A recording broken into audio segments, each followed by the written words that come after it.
Here is my 1984 Camaro. It's a Z28.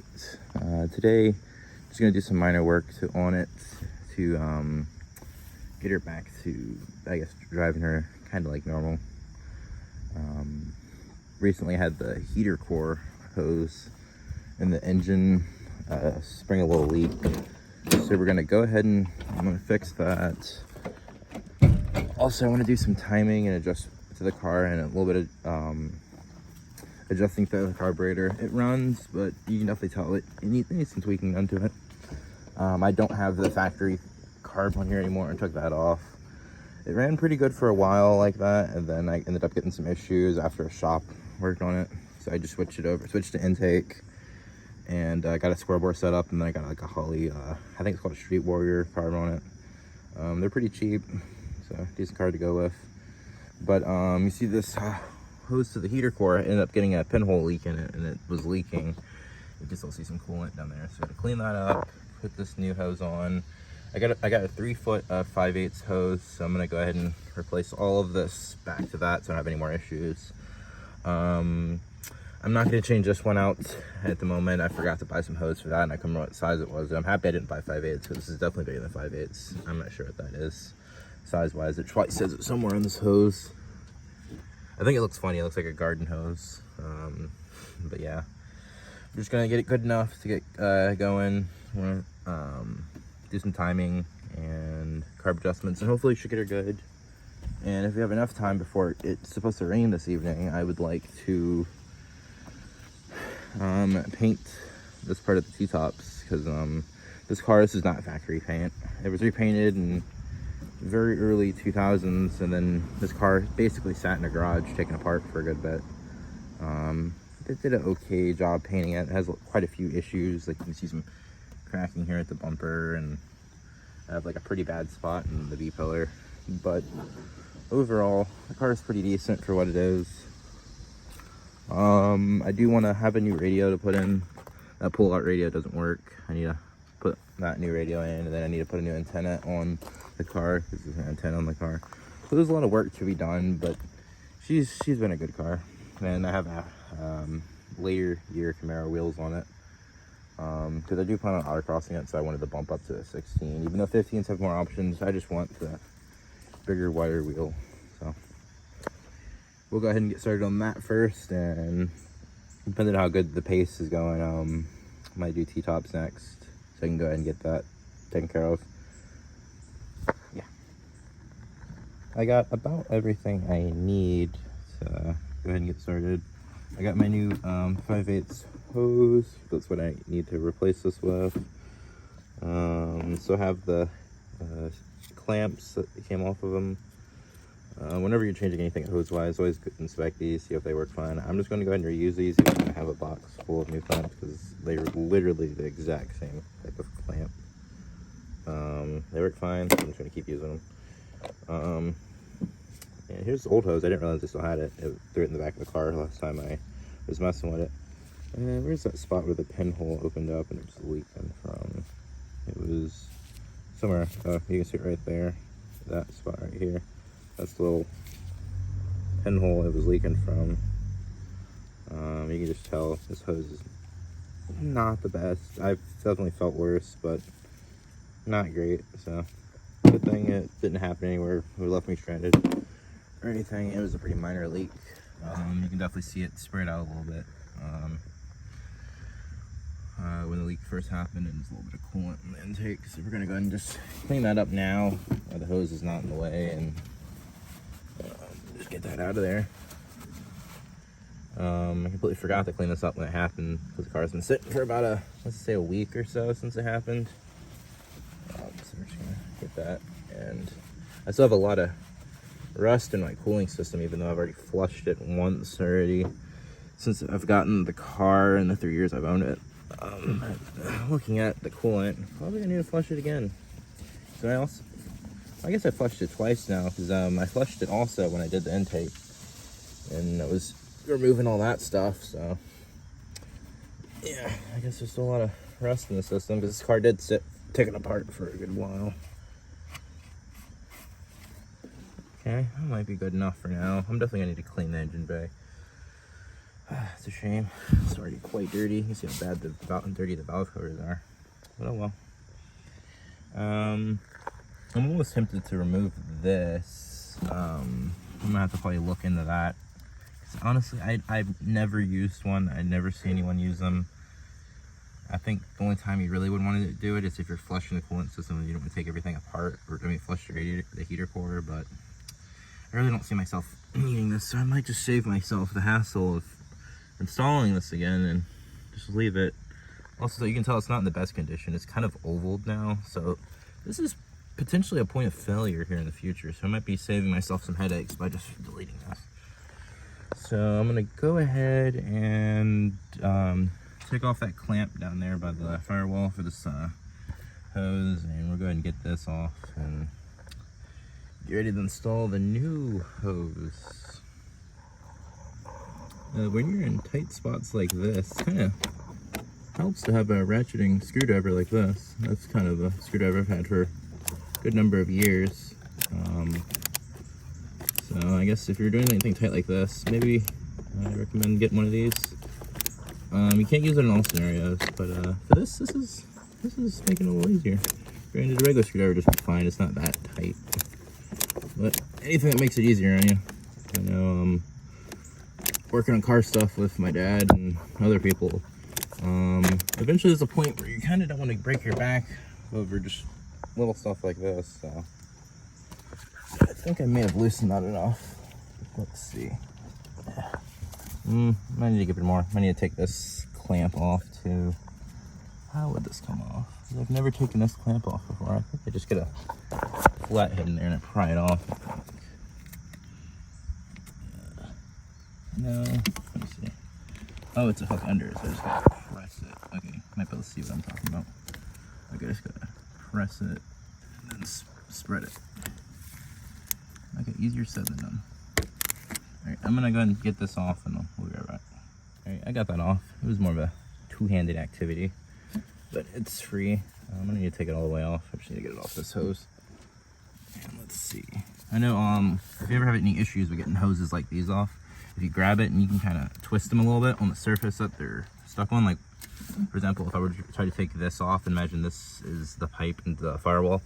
If you could grab this hose and twist it on it, that helps it bring it loose. So I'm gonna do that and we'll get it off the car. I finally got the hose off to the heater core. Definitely, the heater core's seen better days. Definitely on the list of things that I probably need to get fixed soonish, but as long as it doesn't leak inside the interior for now, I'm just gonna rock with it. Here's the hose, not in the best shape. Definitely tell it's still flexible, but some areas just don't fit great on it. And if you were to look on the inside of the hose, let me get some sunlight. Definitely tell there's a good bit of rust in the system. I can't get good lighting, but yeah, you can see inside of it. Good bit of rust in the system. So yeah, definitely necessary to go change these out. Yeah, these are factory. They say GM on them, so I guess it was needed. So we're gonna go ahead and get this new one, and unfortunately I didn't realize it till now. People at Advance fucked up the end of this, so I need to cut this a little shorter. Thank you, Advance. Useless. So I gotta just do that, cut this down a little bit so it's not an issue. And then I'm just gonna install it. I'm not gonna include this piece back in it. I'm just gonna make it a straight through because it's not needed. Like, it's nice to have, but it's not a requirement. So I'm gonna go ahead and get this cut and we'll get that installed. Alright, I got that new hose back in. It was a little bit of a headache getting that hose off. I can't remember if I mentioned that in the last part. I had to take off this modular. I can't remember what it was. It was for the computer car. That's not on it, so I should have just taken that off already. Took it off to get me a little more leverage. The old hose off. We got that off. We got this new one in. I got that little bracket right here back on. Got it secured down here. So I'm gonna go and get the car started and just let it idle for a little bit and see if we got any leaks anywhere on either ends to see if I messed anything up or whatnot. So we're gonna go ahead and start the car. and we'll see. I definitely have some work to do. I definitely think there's like a ground or something not playing nice with the car. So sometimes starting it's a little bit of a pain. There, let's see. Give her 2 pumps. And alright, let's see.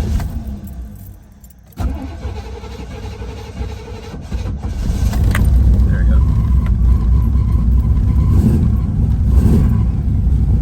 Alright, so she started. Definitely sounds like she's not running on all 8 right now. Oh yeah.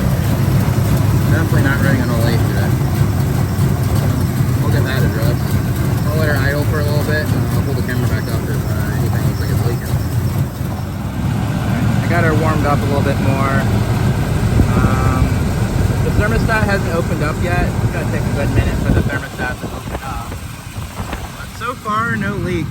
We'll just have to wait for the thermostat to open up, I believe. To get that coolant moving. But in the meantime, I think I might let it idle for a little bit. If the thermostat still doesn't want to open up after maybe like another 5 more minutes of idling, I'll probably just drive around the block a little bit. So slight bad news, after multiple tries of testing, I can't get this to seal quite properly. And it just keeps leaking just a little weep of coolant. You can definitely tell this pipe's kind of not looking that great. So I'm gonna make the call to go ahead and just replace the heater core now while I'm already bothering with it. Luckily Advanced carries a heater core, so I went and got that. I used some speed perk points for it, so I didn't pay a crazy amount. I'd rather have just got one from Rock Auto, but I generally want the car to be running this evening. So hopefully make it up to a car show. So that's kind of the goal we're shooting for. So we're gonna see if we can make that. Oh, there's a leaf back here. Let me grab that. Yeah, that's fun. So I got that. So I'm gonna go ahead and take off this other hose, and then we're gonna go ahead and do the process of taking apart the dash. I've never taken apart the dash in this Camaro, and I'm hoping I don't have to take the full dash apart. I can just drop the cover on the passenger side. But we're gonna find that out. So I'm gonna go and get this hose off, and we'll get started with the interior after. So I went ahead and took off the hoses from the heater core on the engine bay side. So I'm going to go ahead and see if taking off this access panel gives me a good enough access to get the heater core without having to take apart all of this, because I don't want to. This is the factory original dash. It's not cracked. I know if I mess with it, it's probably going to end up cracking, and I don't want to deal with that. So I'm going to see what I can do. And you can see where it leaked just ever so slightly in the engine bay. I mean, not engine bay, the interior. So I'm gonna kind of know which direction I need to head, somewhere that away. So we're gonna take off. I think there's one bolt here and another bolt there. So yeah, we're gonna take those off, and hopefully we'll be able to access the heater core. I went ahead and took out the 3 screws. There was actually 3 screws, not 2, so I missed that. So now we're under here. You can see the ECU. By the looks of it, we're probably gonna have to take apart the dash, but I very much do not want to have to do. Oh well, I guess I can clean up in here. It's not the best looking, so oh well, I guess time to take the dash apart. Alright, now I say it's time for us to get started on the T-tops. I went ahead and sanded this down with 400 grit sandpaper and then 1000 right over it. Just so I can go ahead and get this painted, because when they repainted the car, they didn't repaint the T-tops, and that faded look is very distracting. So just getting it to a proper color that's a solid and a bit more on the shiny side will help with the look of the car. Typically, if I was going to do some proper painting, I would put down a primer first and then do the paint. I almost kind of want to just skip doing a primer and just do paint on it, because this car is going to need to get repainted again, even though this paint is not necessarily that old, but they didn't do a good job, get cracks and stuff like that that are very distracting. So I just want something that's going to at least make the car just look better at like a car show or just in general. So I'm just going to go ahead and get this all taped up And then after that, I'll probably make a decision if I just want to go ahead and prime it, do it right, or just kind of be quick and just throw some paint down. I now finally have it all masked off. Unfortunately, multiple neighbors are now cutting lawn, so excuse that in the background. But yeah, I think I'm just gonna go ahead and I'll probably throw like just 1 layer of primer down on it, and then I'll probably throw like 2 layers of black, maybe 3, depends how the paint lays. But yeah, I'm just gonna go ahead and just go the primer out. Screw it, if I'm gonna do it, might as well do it close enough to right. I got a nice light first coat of primer down. For the first coat of primer, typically I just kind of throw it down pretty late. I don't really worry about getting good coverage. Just want a good base for the second coat of primer to kind of stick to. By no means am I professional at painting. This is kind of the approach I've just done with models I've painted, and that's turned out pretty good. I know with automotive stuff, since it's a lot bigger, it's going to be in more light. You're going to be able to see imperfections a bit more, so probably be a bit more careful with things like this. But I know there's a lot of like resources online, YouTube, whatnot. If you have any questions about painting, I'm probably not the person for it, but I feel confident and this will turn out pretty decent. So I'll wait a little bit, let this sit up for a second, and then I'll throw the second coat on, and after the second coat sits for a while, hopefully the sun will come back out and I can get that first coat of black on it pretty soon. All right, we're back after I've got finished doing the painting the trim for the T-tops. It looks a whole lot better now. I forgot to film the second half of it, but I think it turned out pretty good. It's a lot better than what it was. Is it perfect? No, but is it better? Yes. So I'm pretty satisfied that turned out. I know a lot of projects like this seem daunting, especially when you're painting. It's your special vehicle, so you know you want it to look good. You kind of just gotta just do your due diligence, learn as much as you can, and take it easy, and just gotta do it. The only way you're gonna get better is if you try them. So did that, turned out pretty decent. Like, I made a mistake. Somehow I got a little primer got through, and how I taped it up. But I can eventually go back and fix that one day. Am I going to now? Probably not. But like, I have bigger paint issues that are more distracting. Boom, boom, boom. They were already on the car. Boom, boom. So, makes the car look a lot better from a distance. Makes it a bit more presentable. Is it perfect? No. But yeah, just working piece by piece with the car.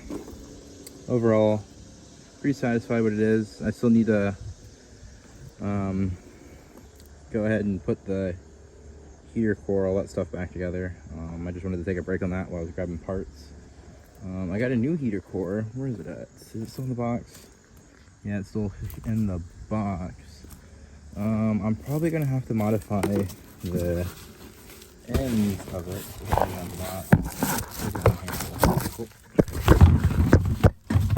Here we go. This does not match what it looks like it's in my Camaro, even though it's on paper it's supposed to fit. So we'll see. We'll get that one out and see if it's something I modify or if I need to wait for a Rock Auto piece instead. But the goal still is to try and get this car ready for this evening. Alright, I went ahead and got the dash pad out. On these Camaros there'll be 4 bolts up top, 4 screws up top, 3 on the driver's side and then 3 on the passenger side. One of the ones on the driver's side above the steering column, that one will be a bolt to get out, and I think that bolt is, let's see, what's this bolt, is it? It is, let's see, a 9/32. So 9/32 bolt to get that out. And if I take this speaker out here, I think I will bolt it out. And we'll see. All right, I finally got the heater core out. That bottom cover took quite a bit. Get some mouse message I gotta take care of, unfortunately. But I got it out. Here is the old heater core. Honestly, I've seen much worse. My truck that's 12 years younger than the Camaro, the one I had to change in that, looked much worse. But we're still gonna go ahead with changing it.